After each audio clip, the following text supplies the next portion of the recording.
Assalamu alaikum wa rahmatullah. Bismillah walhamdulillah. Wassalatu wassalamu ala rasulillah wa ala alihi wa sahbihi wa man wala.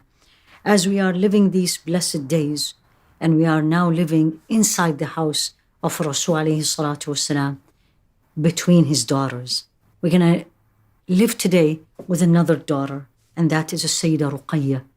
Her full name, Ruqayya bint Muhammad ibn Abdullah. The extraordinary thing for her that no one else had from the daughters of Rasul alayhi salatu wasalam, she actually migrated twice to Abyssinia, and then from Abyssinia she migrated to Medina.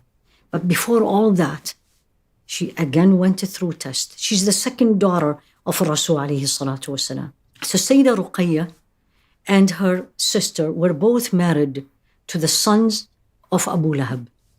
And Allah subhanahu wa ta'ala revealed the chapter 111, Tabbat yada Abi Lahabin wa tab. May the hand of Abu Lahab perish, as well as he himself. So Abu Lahab and his wife, they were unhappy about the verse, and they pressured their sons to divorce the daughters for no reason. So we ended up Sayyidah Ruqayya to be divorced back into her house with the Rasul alayhi salatu wasalam. But any time Allah subhanahu wa ta'ala make us go through a trial, a turbulation, practice patience, accept the decree of Allah subhanahu wa ta'ala, but He will replace it with something better. And the Rasul alayhi salatu wasalam said, مَا تَرَكَ عَبْدٌ شَيْئًا لِلَّهِ إِلَّا عَوَضَهُ اللَّهُ خَيْرًا مِنْ. Whenever a servant of Allah leaves something for Allah, but Allah will replace him or her with better. And what did He replace her with? She married Sayyidina Uthman ibn Affaan. She married Sayyidina Uthman, migrated with him to Abyssinia. They reached Abyssinia.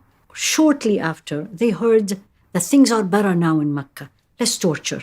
Things are easier for the Muslims. So they decided to come back to Mecca. Now you have to remember the distance, the travel, the difficulties. When they reached Mecca and they found out that it is not true, they went back again to Abyssinia.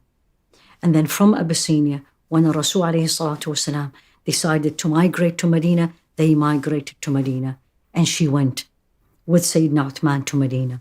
She had one son, Abdullah, and she actually delivered him in Abyssinia. The son died, was attacked by a hen, and the hen attacked him in the eyes, had severe injuries, and he died. So she lost the only son she had. She didn't live a long life.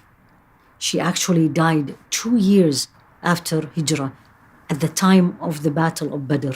And that's probably, we don't know much about her. We don't have a lot of information about her. But her death was unique in this way. So Rasul alayhi salatu wasalam was fighting in Badr. She felt very ill. And the news came to Rasul alayhi salatu wasalam. He ordered Sayyidina Uthman, leave the battlefield, go and be with your wife. And she passed away.